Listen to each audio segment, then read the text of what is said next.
तो कोई हम लोगों ने पहना नहीं है। हमारा तो ये जब से हम पैदा हुए, हमारी नानी दादी मतलब ये जब से हमारी दुनिया कायम हुई है तब से हिजाब हमारी इज्जत है, आबरू है। हम अपनी इज्जत आबरू कैसे उतार दें? कहानी हिजाब की चल रही है और जान हिंदू की जा रही है।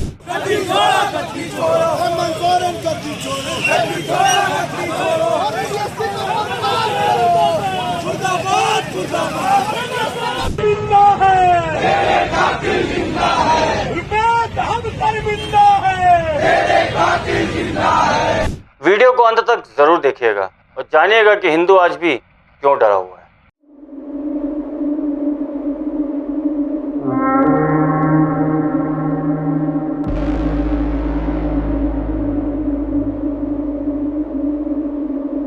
नमस्कार मित्रों, मैं सौरभ और आप देख रहे हैं भारतवर्ष। हम लोग सड़कों पर, हाईवेज पर साइन बोर्ड के पास ये अक्सर लिखा हुआ पाते हैं कि सावधानी हटी और दुर्घटना घटी। ठीक वैसा ही हाल हिंदुओं का है, क्योंकि हिंदू एक ऐसा प्राणी है जो जैसा चल रहा है उसी में बिलीव करता है। उसे तमाशा देखने का शौक तो है, मगर वो खुद तमाशा कर नहीं सकता। मैं बात कर रहा हूँ झारखंड के हजारीबाग में 17 वर्षीय रूपेश पांडे की लिंचिंग का। ये कब हुआ पता नहीं पड़ा। ये जब हुआ जब आप हिजाब निकाब को रोज टीवी पर, अखबारों में देख रहे थे। इधर हिजाब उधर कबाब। जी हाँ, मैं आज इसलिए ये सब कह रहा हूँ क्योंकि ये घटना 6 फरवरी की है। तब शायद ये हिजाब वाला मामला सिर्फ 20 हिजाबनों तक सीमित था। सरस्वती माता के विसर्जन में जाते हुए रूपेश को मोहम्मद असलम, मोहम्मद अनीस, मोहम्मद कैफ, मोहम्मद गुफरान, मोहम्मद चांद, मोहम्मद ओसामा, मोहम्मद इफ्ताम और मोहम्मद नाहिद और 27 अन्य ने लिंचिंग करके मार डाला। ये मैं नहीं कह रहा हूँ, FIR कह रही है। सांप्रदायिक सौहार्द ना बिगड़े इसलिए झारखंड की सोरेन सरकार ने करीब 37 घंटे तक उसी एरिया की सारी इंटरनेट सेवाएं ब्लॉक कर दी थी। अब वो बेचारी क्या करे, सेकुलर है ना। हिंदू अपने समाज को खड़ा ना कर सके, एक हिंदू दूसरे हिंदू को जोड़ ना सके, मगर इस बार हिंदू वो भी उसी जगह का चुप नहीं बैठा, वो सड़क पर उतर ही गया। हजारीबाग सिटी के बीजेपी विधायक मनीष जायसवाल शुरू से परिवार के साथ खड़े दिखाई दिए। परिवार को हर संभव मदद के लिए कार्य भी कर रहे हैं। कभी भी अगर उत्तेजनावश अगर एक बार में किसी ने अगर उत्तेजित होकर के कोई बात बोल भी दिया तो वो अपने घर जाते जाते तक उसकी उत्तेजना समाप्त हो जाती है। लेकिन अब सवाल ये है कि क्या इसी तरीके से हम लोग मरते रहेंगे और कोई कार्रवाई नहीं होगी? इसीलिए जो बातें होती हैं समुदाय सामाजिक रूप से जो बातें होती हैं, संगठित होने का, अपनी आवाज़ को बुलंद करने का, वही सब बातें यहाँ पर भी हो रही हैं।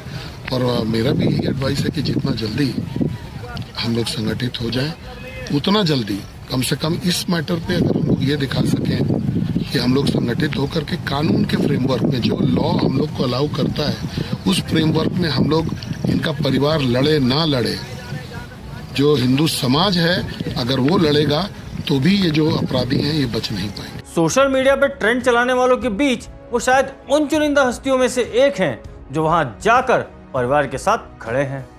मामला अब लोकसभा में भी गूंज उठा है जब बीजेपी सांसद सुनील कुमार सिंह ने यह मामला उठाया और रूपेश पांडे की मॉब लिंचिंग का केस CBI के हवाले की मांग कर डाली।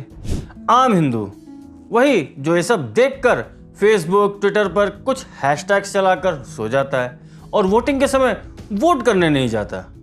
अभी उत्तर प्रदेश के पहले चरण के चुनाव संपन्न हुए हैं और उन 58 सीट्स में से नोएडा में कितने प्रतिशत वोट हुए हैं और हाँ, गाजियाबाद में कितने प्रतिशत हुए? क्या बस सोशल मीडिया पर ही भौकाल जमाना है? जब जरूरत है अपनी जिम्मेदारी निभाने की तब क्या हो जाता है? हजारीबाग के इस गांव में हिंदू को किसी हैशटैग की जरूरत नहीं पड़ी, बस जरूरत थी साथ की। एक बार अल्लाह अकबर कहकर भागने वाली हिजाब गर्ल को इतना सपोर्ट मिल रहा है, ललन टॉप जैसे बिकाऊ मीडिया इसे हिजाब गर्ल कहकर सेलिब्रेट कर रहे हैं और अब मौलाना मदनी के बाद इसी हिजाब गर्ल मुस्कान को कांग्रेस नेता जीशान सिद्दीकी आईफोन गिफ्ट कर रहे हैं। इनका पूरा हलाल सिस्टम एक्टिवेट हो चुका है। बस हम हिंदू ही हैं जो रिपेश को मदद नहीं पहुंचा पा रहे हैं। कितने ही हिंदुओं की लिंचिंग हो चुकी है, कितनों को दिन दहाड़े मारा जा चुका है, मगर बात सिर्फ अखलाक और पहलू कान की होगी। आप हैशटैग पहले किताब चलाएंगे और वो हैशटैग पहले हिजाब चलाएंगे। रुपेश की घटना पूरे भारत को झकझोरने वाली घटना है कि माताजी ने सीधे सीधे फांसी की मांग की है और यह भी कहा है कि अगर इंसाफ नहीं मिला तो वो खुद इन सबको इंसाफ देगी। कुछ याद आया आप लोगों को अभी रिटायर्ड बीएसएफ की बेटी के बलात्कार के मामले में, जिसमें एक बाप ने कोर्ट का इंतजार करने के बजाय खुद ही फैसला ले लिया। तब बहुत से लोगों ने यह कहकर लिबरल बनना चाहा कि भैया कानून सर्वोपरि है, कानून हाथ में लेना नहीं चाहिए, समाज ऐसे नहीं चलता। अच्छा, अरे महाराज समाज रहेगा तो चलेगा ना। निर्भया के मामले में कितने साल लगे थे अपराधियों को सजा मिलने में, और वो जो मुख्य अपराधी था मोहम्मद अफरोज, जो सिर्फ इसलिए बच गया कि वो 18 साल से कुछ दिन कम था, उसका क्या उखाड़ लिया इसी कानून व्यवस्था ने। असल में समस्या हिंदुओं में है और वो ये है कि वो बाकी इन सो कॉल्ड माइनॉरिटीज की तरह सिस्टम से आर्म ट्विस्ट नहीं करता। वो ये सोचता है कि भाई मुझे क्या और इसमें मेरा क्या। वैसे गलती निकालने सब आते हैं मगर जवाब देने कोई नहीं आता। सबसे पहले हमें अपने आसपास के हिंदुओं को जागृत करना होगा। अपने मोहल्ला एरियाज में हर हफ्ते किसी पार्क या लोकल मंदिर पर एक दूसरे से गेट टुगेदर रखना होगा। एक अपना ही मिनी ग्रुप बनाकर अपने समाजों में अपनी अपनी प्रेजेंस बढ़ानी होगी।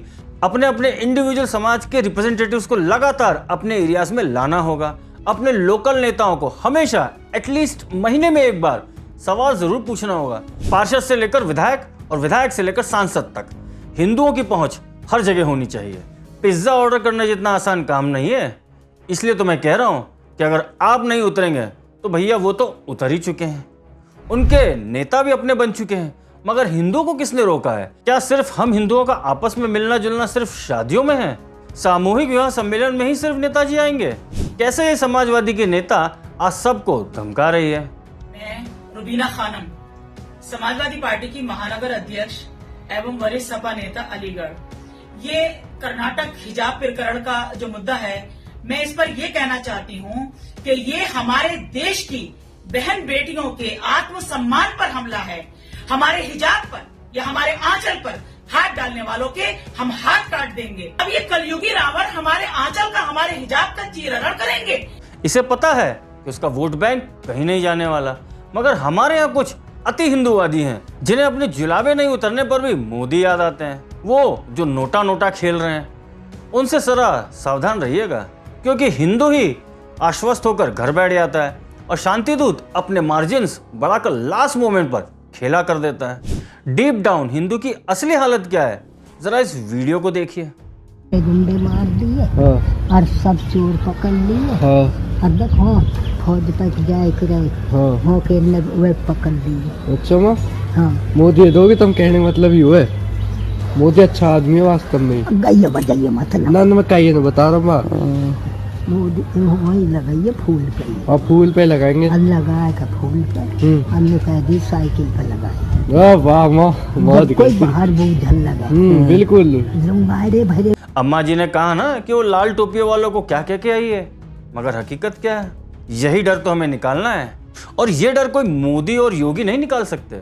आप लोग खुद सोचिए, आपके वोटों की ताकत से ही मोदी और योगी बने हैं, मगर क्या बस वोट देके ही आप अपनी जिम्मेदारी से बच जाएंगे? जरा सोचिएगा इस पर। और जो रोतलूवादी हैं उनसे जरा दूर रहिएगा, क्योंकि समाज को रुदन नहीं, अब हुंकार चाहिए। और अब चलते चलते कर्नाटका के हिजाब के बाद अब पेश है क्लासरूम में नमाज। ये देखिए।